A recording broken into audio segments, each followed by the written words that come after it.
An authentic image, a photo from the Los Angeles Times of a UFO witnessed by a million people. The picture we see is of an object that hovered over Los Angeles in the early morning hours of February 25th, 1942. Everything is in a process of investigation, both in the United States and in Spain, as well as the rest of the world. The nations of the world are currently working together in the investigation of the UFO phenomenon. There is an international exchange of data. This is what General Carlos Castro Cavero said in 1979 from UFOs and the National Security State, Volume 2 by Richard Dolan. Although the quote above comes from 1976, it also applies to decades prior.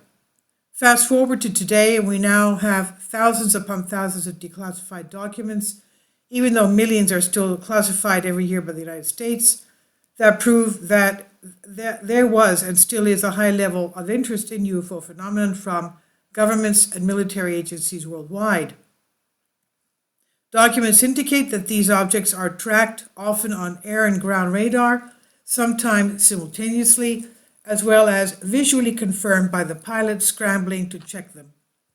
And these objects perform maneuvers that defy our laws of physics and are clocked traveling at speeds no known aircraft on our planet can travel, at least some of them. Their existence has now been confirmed within the mainstream, and you can read more in the links here regarding UFOs.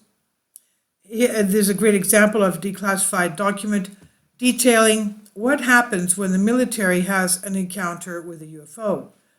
Quote, as the F-4 approached a range of 25 nautical miles, it lost all instrumentation and communication. And that happens with a lot of military aircraft all over the world, not only military but also commercial. Something happens to their electronics and they cannot control their plane. So going back to this, when the F-4 turned away from the object and apparently was no longer a threat to it, the aircraft regained all instrumentation and communications. Another brightly lighted object came out of the original object, that is the original UFO, and the second object headed straight towards the F-4, end quote. So to complement these documents, we also have hundreds of statements from high-ranking officials from around the world, like this one. Quote, there is a serious possibility that we are being visited and have been visited for many years by people from outer space, by other civilizations. Who they are, where they are from, and what they want should be the subject of rigorous scientific investigation and not be the subject of rubbish by tabloid newspaper. This is what Lord Admiral Hill Norton, former Chief of Defence Staff, 5-star Admiral of the Royal Navy of the UK, Chairman of the NATO Military Committee, said. And here there's a link. We can find a video of an Air Force pilot sharing his particular experience.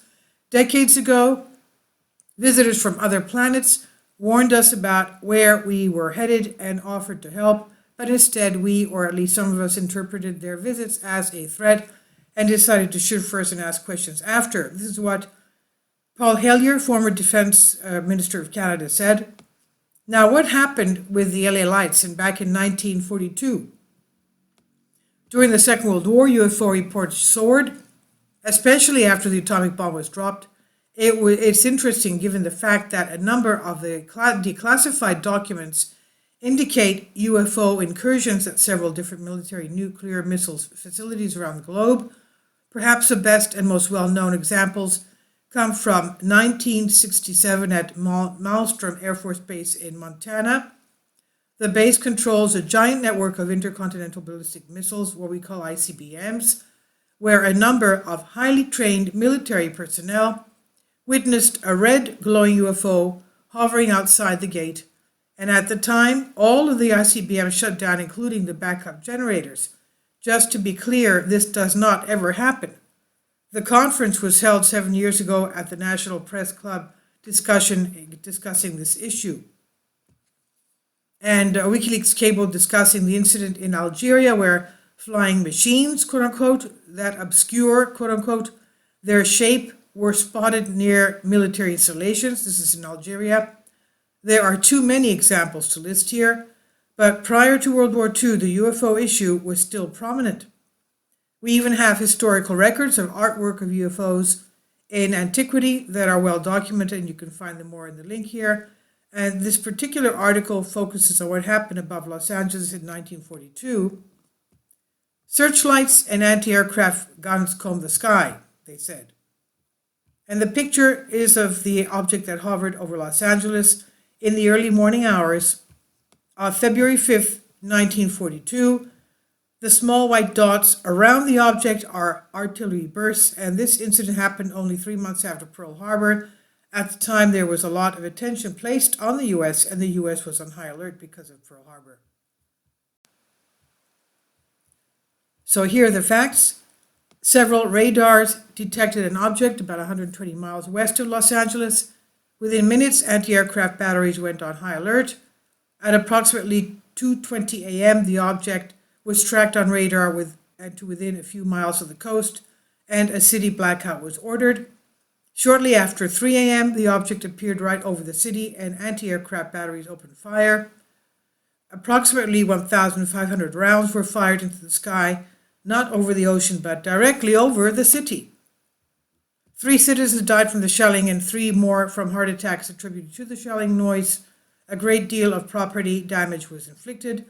Dr. Bruce Maccabee, an expert in photographic analysis, believed the objects to be roughly 100 feet or more in diameter. The event was witnessed by approximately 1 million people. And hearing from one of the million who saw the object, below is some witness testimony from the event.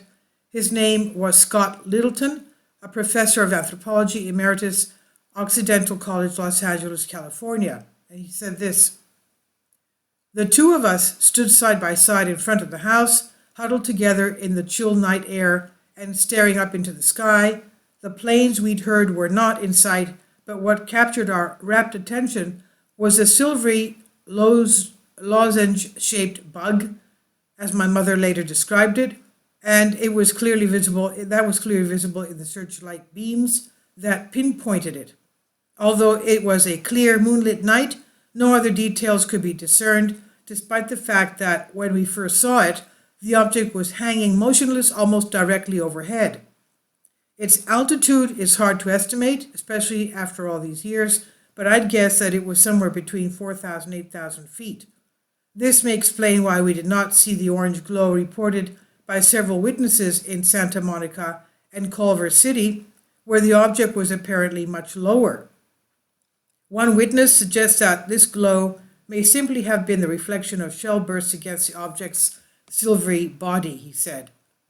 The official explanation for the event ranged from nothing happened to balloons, but all those who've studied this phenomenon in depth know that it's been wrapped in secrecy for a very long time, and the lid is just beginning to blow now. The only problem is all of the witnesses described something very different from the official explanation. Behind the scenes, high-ranking Air Force officers are soberly concerned about UFOs, but through official secrecy and ridicule, many citizens are led to believe the unknown flying objects are nonsense. This is what former head of CIA Roscoe Hillenkotter said in 1960. This is not the first time something like this has happened. In 1997, people in Arizona witnessed something truly spectacular. As UFO researcher Richard Dolan described it, quote, "People in Phoenix were treated to an amazing display of hovering lights over the city.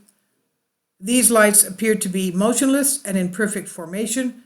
They were truly an astounding sight to behold, an enormous semicircular string of lights in the night sky," end quote. The event received a massive amount of media attention. Fife Symington, governor of Arizona at the time, even held a press conference that featured a large and costumed alien mocking all of the UFO enthusiasts, but it seemed good-hearted in nature, and according to him was done to lighten the mood.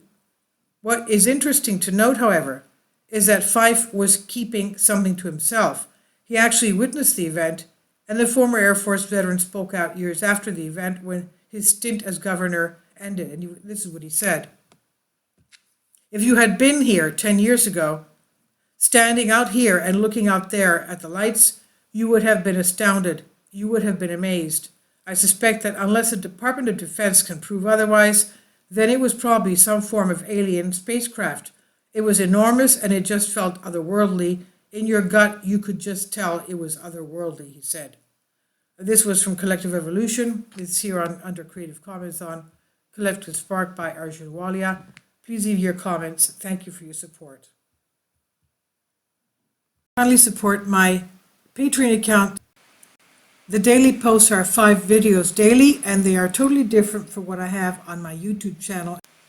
Thank you so much for your support and that you find all my content so interesting. You'll find the Patreon account details in the description box below.